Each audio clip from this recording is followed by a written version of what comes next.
বইয়ের লজ্জা স্থানে জিহ্বা দেওয়া যাবে কিনা জানাবেন। ধন্যবাদ খুব সুন্দর একটা কমেন্ট করার জন্য।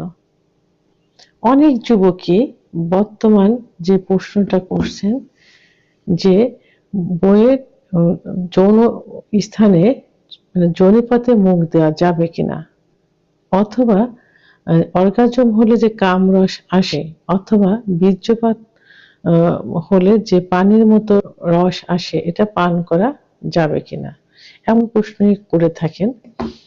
প্রথমে আমি বলবো যে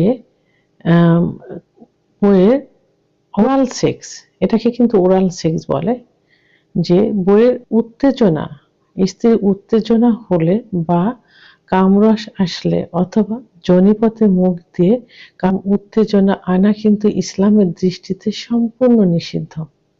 ইসলাম কখনো এটা মেনে নেয় না, অর্থাৎ হারাম কাজ এটা। তাই সর্বোচ্চ কি করা যায়? সর্বোচ্চ যৌন মিলনের সময় যখন ফুর পেলে করা হয়, তখন স্ত্রীর যোনির উপরে খুব আলতোভাবে একটা চুম্বন দেওয়া যেতে পারে। তারপর সেটা কিভাবে, সেই জায়গাটা অবশ্যই সুন্দর করে পরিষ্কার পরিচ্ছন্ন করতে হবে, গরম পানি দিয়ে পরিষ্কার করতে হবে। সাধারণত পরিষ্কার পরিচ্ছন্ন অবস্থায় সহবাস যাওয়া নিয়ম, কারণ ওখানে বিভিন্ন প্রকারের জীবাণু থাকে। যদি ওই ব্যক্তি জীবাণু দ্বারা আক্রান্ত থাকে, তাহলে পরিষ্কার পরিচ্ছন্ন করার পর যৌন মিলনে গেলে সেখানে একটা চুম্বন দেওয়া যেতে পারে, এটা ইসলামে কিন্তু দেওয়া আছে। তো এখন কামরস বের হলে সেখানে যদি মুখ দেওয়া যায়, এবং মুখ দিলে কিন্তু ওখানে মুখ বা জিহ্বা দিলে অবশ্যই কামরসটা মানে কিছুটা হলে তো খেতে হয় বা খাওয়া হয়ে যায়, চলে যায়, মুখের ভিতর চলে যায়।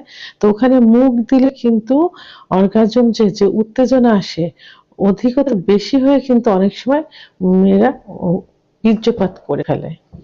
তো এই বীর্যপাত কিন্তু একটা নাপাক পানি, আর ইসলাম কখনো নাপাক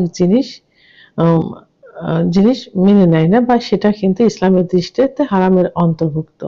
তাই কখনোই উচিত না কামরস বা কামরস এবং বীর্যপাত সেটা পান করা। মহিলাদের যোনিপথে বিভিন্ন রকমের রোগ জীবাণু থাকে। তো সেই রোগ জীবাণু কিন্তু মুখের মাধ্যমে ছড়াই যাবে, বা মুখে ক্যান্সারও হতে পারে। এসটিডি বা যৌন সংক্রান্ত জীবাণু ছড়ায় এর মাধ্যমে। যৌন রোগ, এমনকি ক্যান্সার, যৌন রোগ তো হতেই হবেই, এমনকি ক্যান্সার পর্যন্ত কিন্তু হতে পারে। পাশ্চাত্য দেশগুলোতে এরকম আছে যে অধিকাংশ তারা মুখ দিয়ে অর্গাজম করতে, মুখ দিয়ে বীর্যপাত ঘটাতে স্বাচ্ছন্দ্য বোধ করে, এবং তারা কিন্তু ক্যান্সারেও অধিকাংশই ভুগে থাকে এই কারণেই। এই জন্য মহিলাদের যখন অর্গাজম হয়, তখন যে কামড়াটা আসে, কখনোই উচিত না স্বামীকে সেখানে মুখ দেওয়া। কারণ সেক্স উত্তেজনা আনা এবং সহবাসের সুখ পাওয়ার মতো অনেক পজিশন আছে, অনেক জায়গা আছে। তো মুখ দিয়ে সেই জায়গাটা কখনোই আদর করা ঠিক না, কারণ এই রোগ জীবাণুগুলো এবং ইসলামের যে অবৈধতা, যে হারাম, সেটা কখনোই করা উচিত না। স্ত্রীর বা মহিলাদের যোনিপথে মুখ দেওয়া কিন্তু রুচিহীনতার পরিচয়, বিকৃতি রুচির পরিচয়।